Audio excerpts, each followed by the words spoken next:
नमस्कार, मैं ज्योति श्रीवास्तव। आप देख रहे हैं सी न्यूज़ भारत। वक्त हो चुका है बुलेटिन का। बुलेटिन में दिखाएंगे कैसे जिले के बबुआ समरणालय सभागार में जिला पदाधिकारी कैमूर सावन कुमार के द्वारा दरबार का किया गया आयोजन। बताएंगे कि आखिर रायबरेली में क्यों एक पत्नी ने लाखों रुपए की भैंसों को दूसरे के हाथों बेच दिया, और दिखाएंगे कैसे उन्नाव में सावन माह के पहले दिन मंदिर में भक्तों की लगी भीड़। इन तमाम खबरों पर विस्तार से करेंगे चर्चा।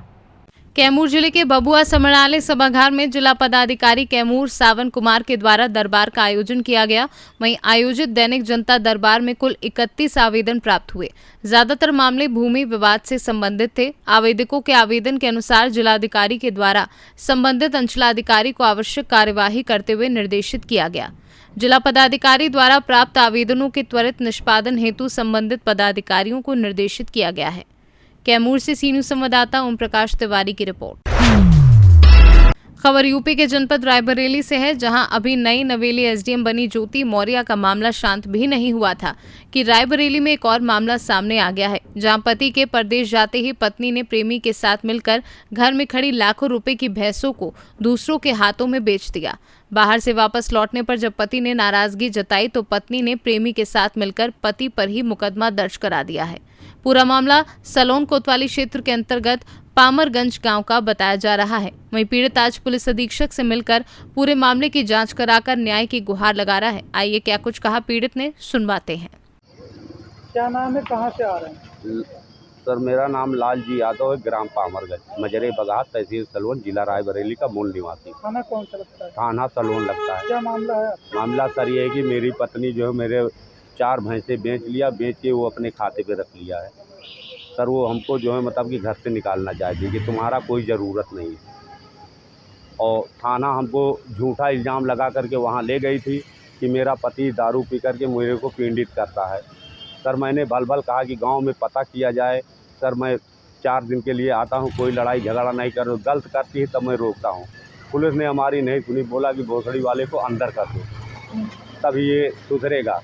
सर हमने कहा नहीं सर, कोई गलती नहीं किया। सर जब धमकी दिया तो सिपाही ने हमको बोला, एकांत में ले गया, बोला कि कुछ खर्चा की व्यवस्था करो तो आपको जो है मतलब सुलह समझौता करके छोड़ दिया जाएगा। सर मैं सोचा कि मैं गरीब आदमी हूँ, जेल चला जाऊंगा तो मेरी ज़िंदगी बेकार हो जाएगी। इस पर सर जो मेरे पास 15,000 रुपये था हमने दिया है। पुलिस ने जो मतलब बोला तकिया क्या नाम है सिपाही का? सिपाही का नाम अरुण कुमार पांडे है। कहाँ तैनाती है इनकी? थाना सलोन में। तो फिर क्या हुआ उसने बोला किसी को मत बताना, बताओगे तो दोबारा तुमको छोड़ूंगा नहीं, जेल भेज दूंगा। सर मैं दहशत के मारे, डर के मारे एसपी साहब के यहाँ आया था कि एसपी साहब से अपनी अर्जी लगाऊंगा, मुझे न्याय मिलेगा। रायबरेली से सी न्यूज़ संवाददाता मृदुलेश त्रिपाठी की रिपोर्ट। खबर यूपी के जनपद रायबरेली से है, जहां 24 घंटे से लगातार भारी बारिश हो रही है। भारी बारिश से कच्चा मकान गिर गया है। मकान के मलबे में दबकर 2 लोग घायल हो गए हैं। पूरा मामला शहर कोतवाली क्षेत्र के अंतर्गत तेलिया कोट मोहल्ले का है, जहां लगातार हो रही भारी बारिश के चलते बेबी सोनकर का कच्चा मकान भरभराकर गिर गया है, जिससे मकान के अंदर बैठे दोनों लड़के सुमित सोनकर व विनय सोनकर मलबे में दब गए हैं। लोगों की चीख पुकार सुनकर स्थानीय लोगों की मदद से दोनों घायलों को मलबे से निकालकर इलाज के लिए अस्पताल ले जाया गया। वहीं सूचना पर मौके पर पहुंचे राजस्व कर्मियों ने मकान गिरने से नुकसान का आकलन करने के बाद क्षतिपूर्ति दिए जाने का आश्वासन दिया है। नेताजी अपना परिचय बता दें। सभासद हसीन अहमद, जिला उपाध्यक्ष समाजवादी पार्टी। क्या हुआ है यहाँ? यहाँ बारिश के कारण एक मकान है, गिर गया। कितने लोग चोटिल हुए उसमें? 2 लोग चोटिल हो गए। एक ऑटो रिक्शा उसका, उसी से उसका जीवन चल रहा था, उसका पूरा ध्वस्त कर दिया। कोई अधिकारी आया था मौके पर? अधिकारी मेरपाल को एसडीएम सदर को फोन किया, मेरपाल की टीम आ गई है। एसडीएम सदर ने कहा कि हम बुखार आपको बता रहे हैं। रायबरेली से सी न्यूज़ संवाददाता मृदुलेश त्रिपाठी की रिपोर्ट। आज से शिव आस्था और भक्ति का पवित्र श्रावण मास की शुरुआत हो चुकी है। इस बार 8 सोमवार के साथ 2 माह सावन का महीना चलेगा। आज से शिव जी की आराधना का महापर्व शुरू हो गया है। इस साल पावन 58 दिनों का होगा, यानी कि शिव जी की पूजा पाठ और भक्ति के लिए सावन का महीना 2 माह का होगा और 4 जुलाई से सावन का पवित्र महीना शुरू होकर 31 अगस्त तक चलेगा। वहीं इस दौरान 18 जुलाई से 16 अगस्त तक अधिक मास रहेगा। इस कारण से इस वर्ष सावन का महीना 2 महीने का होगा। उन्नाव शहर की सिद्धनाथ मंदिर में सावन के पहले दिन से भक्तों की लंबी लंबी लाइन लगी रही। सुबह से ही हाथों में फूलों की डिलिया लेकर मंदिर पहुंच रहे हैं भक्त। शहर की सिद्धनाथ मंदिर में भक्त पूजा कर रहे हैं। भक्तों ने बताया कि भोले बाबा सबको दर्शन दें, सबके ऊपर भगवान भोले बाबा कृपा बनाए रखें, यही हम चाहते हैं। अधिक मास के चलते इस बार चतुर्मास 4 के बजाय 5 महीने का होगा। सावन का महीना भगवान शिव को बहुत ही प्रिय है। हिंदू पंचांग के अनुसार सावन का महीना 5वां महीना माना जाता है। आगे पूछेंगे, क्या नाम है आपका? ओम प्रकाश गुप्ता। ओम प्रकाश जी, आज से सावन का माह शुरू हो गया है। आप यहाँ पर आए हैं, पूजा अर्चना की है, क्या कुछ खास होता है इसमें? सावन शंकर जी का मतलब पवित्र महीना है और इसमें पूजा वगैरह मतलब विधान तो होती शंकर जी से होती है। और इस बार कितने माह का ये सावन महीना है? ये 2 महीने का इस बार लगभग इसमें 8 सोमवार लगभग 8 सोमवार होंगे। आप आए हैं यहाँ पर, देखा जा रहा है कि आप पूजा करके आए हैं। कितनी क्या भीड़ आ रही है? भीड़ का अच्छी खासी भीड़, काफ़ी लोग आ रहे हैं पूजा करने के लिए। ठीक है, क्या नाम है आपका? कृष्ण कुमार गुप्ता। अच्छा, कृष्ण कुमार गुप्ता जी, आज यहाँ पर आए हैं, पहला शुरुआत हो गई है सावन सोमवार, आज सावन के महीने की शुरुआत। क्या कुछ कहना चाहेंगे? आज आए, आपने पूजा अर्चना की है? पूजा सिद्धनाथ मंदिर में की और सभी देवी देवताओं में की पूजा जो अंदर स्थापित हैं। अब उसके बाद जो और आगे पूजन करेंगे, फिर घर जाएंगे। देखा जा रहा है कि इस बार जो है 2 माह का जो है सावन पड़ने वाला है, क्या कुछ कहेंगे इसमें? इस विषय में क्या है, बस यह है कि पूजन भजन अच्छी तरीके से हो और सब लोग जो हैं श्रद्धा भक्ति से भगवान भोले शंकर का पूजन करें। यही कामना है, यही हम चाहते हैं। और क्या कहना चाहेंगे लोगों से, कुछ अपील करना चाहेंगे? बस सबके लिए यही कहना चाहेंगे कि सब लोग भगवान भोलेनाथ आएँ और पूजन करें भगवान। सर, सावन माह पर पुलिस प्रशासन द्वारा किस तरह की तैयारी की गई, सुरक्षा व्यवस्था की गई? जैसा कि आप सभी अवगत हैं, आज से प्रारंभ हो गया है और प्रत्येक सोमवार जो हमारे यहाँ के प्रमुख शिव मंदिर है वहाँ पे जलाभिषेक किया जाता है। साथ ही साथ यहाँ से जलाभिषेक करने बाराबंकी भी श्रद्धालु जाते हैं।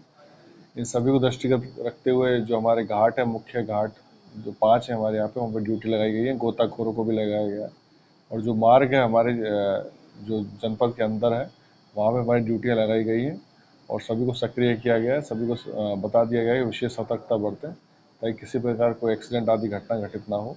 इसके अतिरिक्त जब मुख्य पर्व आएगा 15 को जो श्रावण शिवरात्रि है उस दिन विशेष प्रबंध किए जाएंगे। CCTV कैमरा जो मंदिरों में है उनको चेक किया जा रहा है, सही कराया जा रहा है और सारी तैयारियां हमने कर ली हैं और शीघ्र ही सभी को करते हुए समाप्त कराएंगे। सर, अक्सर देखा जाता है ग्रामीण क्षेत्रों से ट्रैक्टर ट्रॉली से श्रद्धालु आते जाते हैं, उसको लेकर प्रशासन ट्रैक्टर ट्रॉली जैसे पूर्व निर्देश दिए गए हैं और हमें प्राप्त भी हैं। ट्रैक्टर ट्रॉली से सबको गांव-गांव में जो बीट कांस्टेबल है अवगत कराया जा रहा है, जानकारी दी जा रही है कि ट्रैक्टर ट्रॉली का प्रयोग ना करें क्योंकि उसमें घटना घटित होने की संभावना ज़्यादा रहती है। और साथ ही साथ जो मोटरसाइकिल सवार हैं, जो डाक कवड़ वाले हैं, उनको भी उन्नाव से सी न्यूज़ संवाददाता अजय कुमार की रिपोर्ट। विदिशा में प्रत्येक मंगलवार को होने वाली जन सुनवाई में अधिकतर मामले जमीन से जुड़े हुए आते हैं। ऐसा ही एक मामला जबरन निजी जमीन पर गांव के दबंगों द्वारा कब्जा कर लिया गया।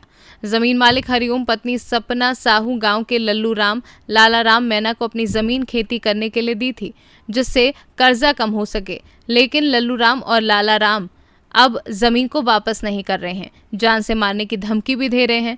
थाने में भी मामला दर्ज करवाया है लेकिन कोई सुनवाई नहीं हुई है। आज जन सुनवाई में तहसीलदार को अपनी पीड़ित ने व्यथा सुनाई, वहीं तहसील आने के 1 हफ्ते में कार्यवाही करने का आश्वासन दिया है। सर, नाम सपना। क्या शिकायत लेके आए हैं? सर, हम ये शिकायत लेके आए हैं कि हमारे पति को मारने की धमकी दी जा रही है। वो कह रहे हैं मार के भूसा में गाड़ के जला देंगे, इससे मिले भी ना। और हमारे बच्चे लेके हम कहाँ जाएंगे? और गांव के सारे लोग एक से हैंगे। क्या नाम है उनका? कितने लोग हैं? लल्लू मैना। कितने लोग हैं? वो 10-12 लोग हैं। वो तो मान लो उनकी बन है पूरी में। अब वो तो कोई भी उनकी सपोर्ट कर सकता है और हमें कोई का पता नहीं है। सपोर्ट कर रहे हैं सब लोग। हमें कोई पता नहीं, मतलब कौन उनकी तरफ है कौन नहीं है वो हमें को पता नहीं है। वे तो धोखे से मारने के लिए कह रहे हैं, कहीं भी मिल जाएगा हम उसे मार के फेंकेंगे, और ऐसा कुछ हो जाएगा तो मेरे पति को मैं कहाँ जाऊँगी। क्या कारण है क्यों मारने का? वो उससे पैसे लिए थे सर, तो उसे हमने 5 साल की ज़मीन दी गई थी, वो 8 साल हो गया, वो दे नहीं दिया, हमारा खेत छोड़ नहीं दिया। और हम वहाँ के आए थे, वो रात के दुख के चोरी छुपे बोए आओ। आप क्या चाहते हैं? हम हमारी ज़मीन लेना चाहते हैं। सर मेरा नाम हरिओम साहू है। सर जी मैं आमखेड़ा कालू से आया हूँ, नटरेन तहसील से। मेरी ज़मीन पे लालू राम या लाला राम मैना ने कब्जा कर रखा है। मेरे कुछ पैसे थे, उस पैसे के लिए मैंने उनको ज़मीन दे दी थी 5 साल के लिए। आज 8 साल हो गए सर, वो ज़मीन नहीं छोड़ रहा है और कहा तो मारने दौड़ा है, और 10 उसके परिवार के लोगों को लेके मुझे मारने गया, और सर वो ज़मीन छोड़ नहीं रहा है। फिर भी मैंने नटरेन में जाके शमशाबाद में जाके शिकायत करी, इसमें की मेरी कोई सुनवाई नहीं हुई सर। तो मैं चाहता हूँ सर मेरी ज़मीन मुझे वापस दिलाई जाए, और न्यायालय महोदय से मेरे निवेदन है कृपया कि आप सर मेरी ज़मीन दिलवा दें सर। मैं गरीब आदमी हूँ सर, और मैं सर पटेल लोगों से लड़ नहीं सकता। वहाँ मैंने है साहब, और मैंने मुझे मारने की धमकी देते हैं, और मैं गरीब आदमी हूँ साहब। कहते हैं कि ज़मीन पे जाएगा, खेत पे जाएगा, तुझे काट के भूसा में गड़ा देंगे। विदिशा से सी न्यूज़ संवाददाता पार्थ कुमार की रिपोर्ट। फिलहाल इस बुलेटिन में बस इतना ही। देश दुनिया की तमाम खबरों को जानने के लिए आप देखते रहिए सी न्यूज़ भारत।